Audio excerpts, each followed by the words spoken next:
Now, the future of women's football in Ghana is looking brighter with a renewed pledge of support from one of Europe's top leagues. At a special conference in Accra, La Liga reaffirmed its commitment to help grow the women's game locally. There's more in this report from Razak Musbah. It was an afternoon of insight, strategy and shared passion as stakeholders from across the football spectrum gathered to discuss the next phase of growth for women's football, with a focus on marketing, development and visibility. The event featured an all-women panel, including the Chief Executive Officer of Azaka's Ladies, Evelyn Nsia Asari. Each speaker offered a unique perspective on how to elevate the women's game across the country. The going down of women's football is one reason field.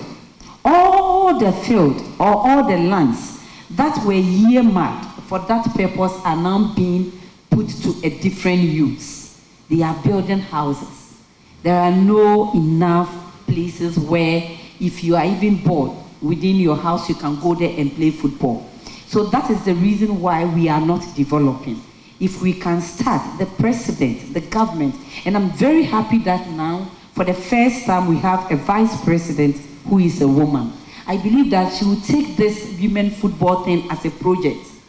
Club owners, they have a lot of work to do. It is not just about you having the passion to establish a club, and then you have about 30 female players. You know that they don't even have the right food to eat. They don't have the good facilities to train. The equipment are not there. You keep them there and they are not giving us the top quality football. Obviously, nobody will watch. And that is the problem now.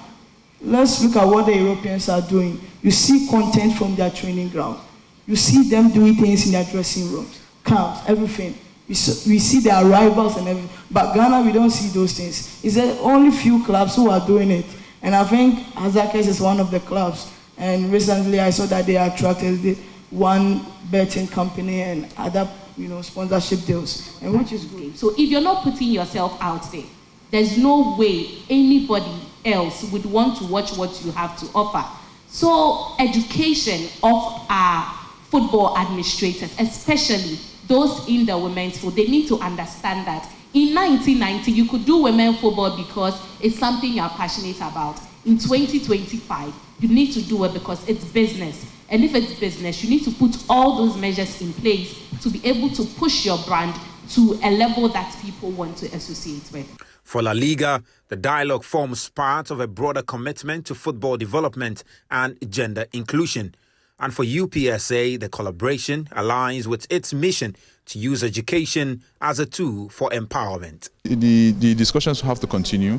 It's not, we're not going to make changes overnight, but I believe that with constant, continuous discussions from our leaders, from our directors, and people who send us to do the work, and we'll find a way. We'll definitely come to a point where we can take women football to where we want it to be, and then we're going to be happy at the end of the day. And it's very important to also push women in football just like we push men in football. The women football is actually also very important, just that poor branding has made it look like they are not really popular and people don't really take time to watch them, but they are also quite important. And to the audience out there, I believe if you take time to watch women football, you will enjoy it just like you watch the men football and enjoy it as well. As conversations turn into action, stakeholders are hopeful, calling for increased investment, stronger leagues and greater appreciation for the women's game across the continent. Now, ahead of the Power Para Sports Festival scheduled for November this year, the president of the African Paralympic Committee and the head of the National Paralympic in Accra, Samson Dean, paid a courtesy call on the Director General of the National Sports Authority, Yampofo Ankra, calling for support for the event. The meeting, which was held at the NSA headquarters at the Accra Sports Stadium, was aimed at congratulating Mr. Ankra on his recent appointment and seeking the authority's support ahead of the upcoming Power Sports Festival scheduled for November. President of the National Paralympic Committee revealed plans to host the first ever open Power Sports Festival in Ghana later this year. According to him, the event is intended to offer African para-athletes a platform to compete both locally and internationally. We have come through as a head of the region.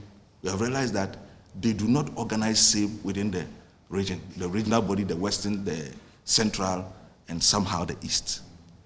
So we felt that we should set a pace and standard, organize a first Open Para Sports Festival. But we have a very big challenge in the region, which is called classification.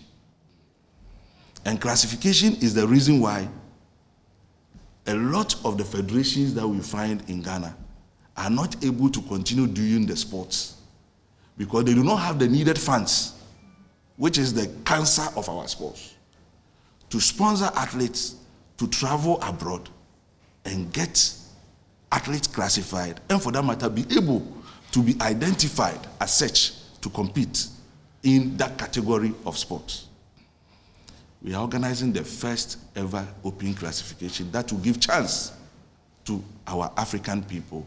It is not games at church, it is a para sports and classification championship, meaning we are doing the classification and adding, including events to it. He appealed for the NAC's support in terms of facilities and logistics, particularly the use of venues such as the Botiman and the University of Ghana Sports Stadium. We will gracefully need your office and your support because your facility, your human resource are going to be needed. We shall need Botiman and we shall need Liga as well. We have already started engaging many of the African and world powerhouse in parasports, where what we are looking at is that we want the diplomatic embassies here in the country to sponsor us with at least one classifier from their country. We want you to give us a special dispensation, a special attention, where our letters, where our requests can be given that speed. In response, NAC Director General Yawan Pofwankra expressed full support for the initiative. Congratulations on the games that will be coming up. Full support from the National Sports Authority, our facilities, our expertise, our networks, whatever it is.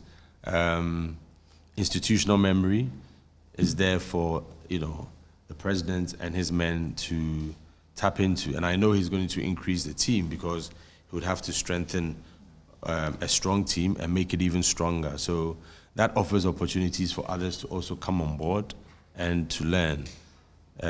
Today should be a milestone because in some months or years to come, we'll go back and say, yes, when he came here, he gave a very inspirational talk, and he's not only lived it, but he's walked.